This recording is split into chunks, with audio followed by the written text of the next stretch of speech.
Okay. As a veteran homicide detective, what do you feel is needed, or what would you be comfortable having to present a case against Puffy? With all the information that we know today, what would you need, in your professional opinion, to actually try to pursue him? Well, if the claims that Keefe D made about the solicitation, the multiple solicitations happened, and I believe there were conversations, but if those things were a true bona fide solicitation for murder, then you're going to need some really strong, credible, corroborating witnesses. You're going to need people that said, I was there when a financial transaction took place and it was very clear what that money was for. I was there when the agreement was made. I spoke with Puff about it and he told me that he'd hired these guys. You know, you're going to need some really strong, credible witnesses to support what Keefe D said. Absent that, you're dead in the water. So do you think it'll ever be possible that anything will get to Puffy, or no? Not, in my opinion, I don't see it happening. Okay. Let me ask you this, because people that usually aren't happy with your investigation, they often bring up, or they latch on to the investigation of an officer or a detective named Russell Poole. Can you tell me what his role was in the Tupac and Biggie case? He had no role in the Tupac case whatsoever. He wasn't involved in that.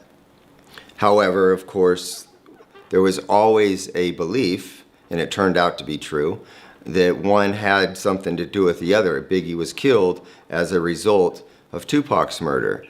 So if he's investigating Biggie's murder, then yeah, there's some ancillary kind of interest in that case, but he's never assigned as an investigator to investigate Tupac's murder.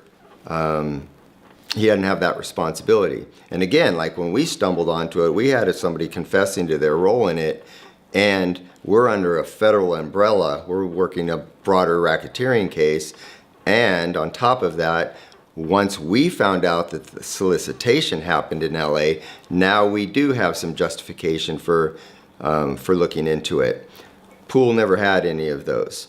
Poole simply had Biggie's case, and only for 9 months, and he had no responsible obligation in Tupac's case at all. So anything he would have offered on that would have just been his own personal speculation or interest, I guess. Now, and one thing that I wanted to ask you, there is a guy named, let me get this right, Delray Richardson. Do you know who that is? Do you know who that is? Oh, yeah, I know Delray. Okay.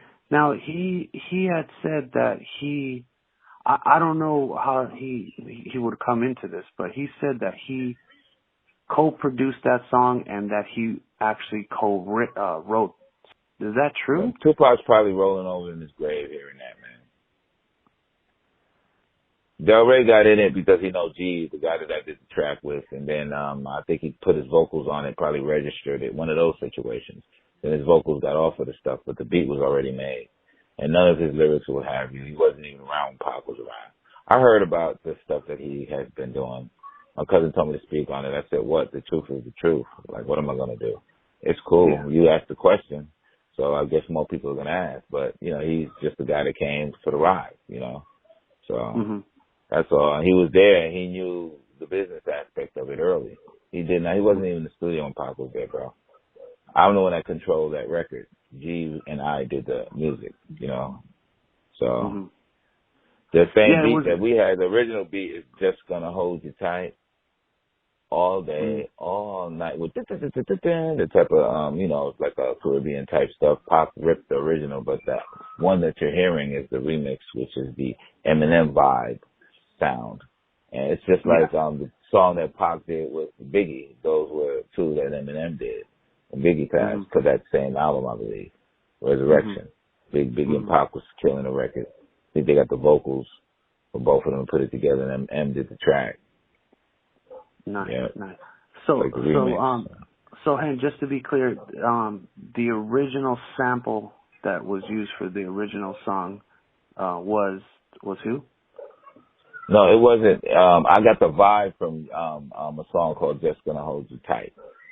You Oh, know, okay. so back in the days, I got the vibe. You know, so Mm-hmm. and we did that. It wasn't no sample from anywhere. That was our intention, Oh, not to do any samples. Del Rey's just riding the wave, bro. just That's all. Yeah, he's just riding the wave. I see what's going on now. I'm glad I'm still here to see it, man. It's sad to be honest, but you know, that's how some of us do it online now. They have the access now, so they can say, you know, they wrote for Jay-Z or some shit. Jay-Z is alive. That could be some bullshit, but you know, they wrote for what have you. It's crazy. Pac, there's some people that say they love Pac, they're his friend, this and that, some rappers or whatever. Pac hated him, hated their guts, so they're just wave riders, man. Keep it real is a thing of the past. Yeah. Yep. Yeah. Cloud chasing. Yeah. Absolutely. Yeah.